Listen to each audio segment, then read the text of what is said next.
So you're a hospice nurse and your boss just came to you and said the agency's about to go through licensing survey and they want you to ride with the surveyor. Oh my gosh, deer in the headlights. What do? Hey y'all, my name's Shelley. I do tips for hospice nurses and today I'm talking about the top 5 things that you can do to get through this survey. Not only get through the survey, but really come out shining like the bright star that you are. So, number one is to prepare your patients. So, there's a 50-50 chance that you'll get to pick the patients that the surveyor does the visit on. So, in the event, pick 3 or 4 patients that you think would be really good for the surveyor to go see. They may tell you, I want to see someone with wounds, or I want to see someone with this particular disease, or in this type of living situation. So, think about that. Pick 3 or 4 different patients that would be good for the surveyor to see.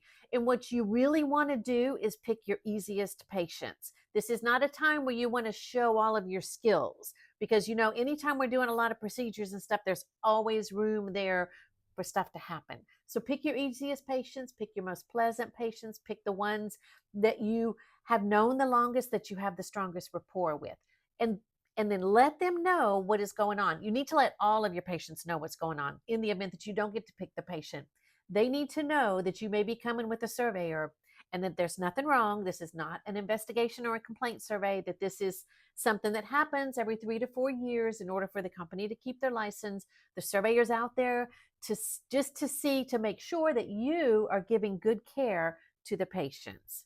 So make sure that you prepare them in that way.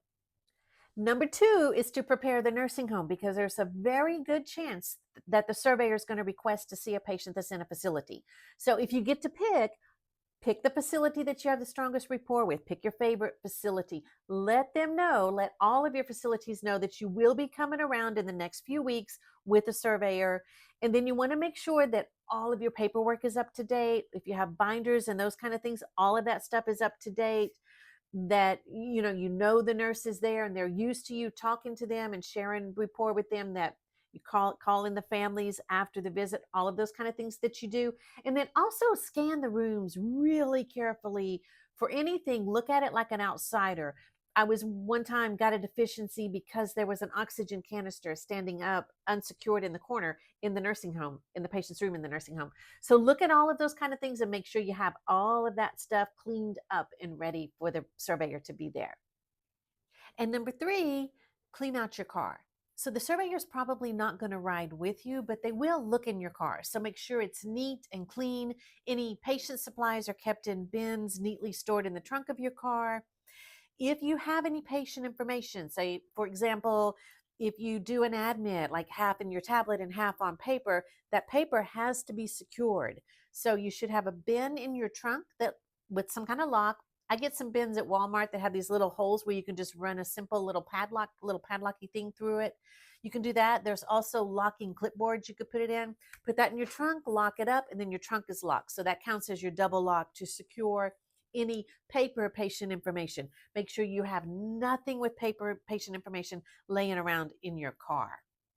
Number 4, make sure you're using good bag technique. And if you don't currently practice it a whole lot, please start practicing it. And make sure that you're doing it right now in front of your patients, because you don't want it to be a brand new thing and your patient go, oh, wow, I never saw you do that before. That's so neat that you're doing that now. You don't want that to happen. Make sure your bag is set up very well and that you're using a bag that promotes good bag technique. I use the tag bag. This bag is amazing. First of all, it's not only super comfortable, but works so well for promoting bag technique. That's what it was built for. But whatever kind of bag you're using, make sure you are doing it and doing it well. And number 5, medication reconciliation. Very important, and something that the surveyor is going to be looking for during the survey when they're out there with you. So I know that when we first bring on a patient, we do deep medication reconciliations every visit for quite a while. But if you've been taking care of a patient for a long time and you know their meds and you go through them to reorder them, you already kind of know what's on. And our med recs get a little bit quicker. You want to make sure that you're doing an in-depth med reconciliation. Start doing it now again, so it's not a brand new thing in front of the patient, but med reconciliation. You're looking at every med, you're comparing it to their med profile.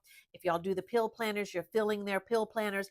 All of these processes are seamless things that you do every single visit. And then bonus tips. It's important that you relate to the surveyor. So, in my experience, the surveyors are nice. They're not really trying to catch you up, they're not trying to trick you. They really just want to make sure that you're providing good, safe, competent care to your hospice patients. And surveyors love to teach and share their knowledge, and they have a lot of it. So, ask them questions on things you don't know. Those things you've always wanted to know, ask the surveyor. Don't do anything new in front of the surveyor either. You want to do stuff the way that you always do it. If they have critiques for you, accept that in the spirit that it's given, because they're just trying to help you. And so be be yourself with the surveyor too. Let them know you're nervous. It's okay to say, hey, I'm a little nervous here. I've never done this before and I'm nervous. And very important, if you make a mistake, acknowledge it. Don't assume that the surveyor or hope the surveyor didn't see it, because they did. And if you don't acknowledge it, they're going to think you just didn't know. So let's say you forget to use the hand sanitizer one time before putting your hands in your bag. Just say, oh my gosh, I'm so nervous. I forgot to put the hand sanitizer on. I know I'm supposed to do that. I'm so sorry, kind of thing. And that way they know you know the right thing to do and you're just nervous, and that's okay. So I hope all these tips were helpful. If there's anything you'd like for me to talk about, please let me know. I'll share it here. And y'all remember, if we work together, we can change our world.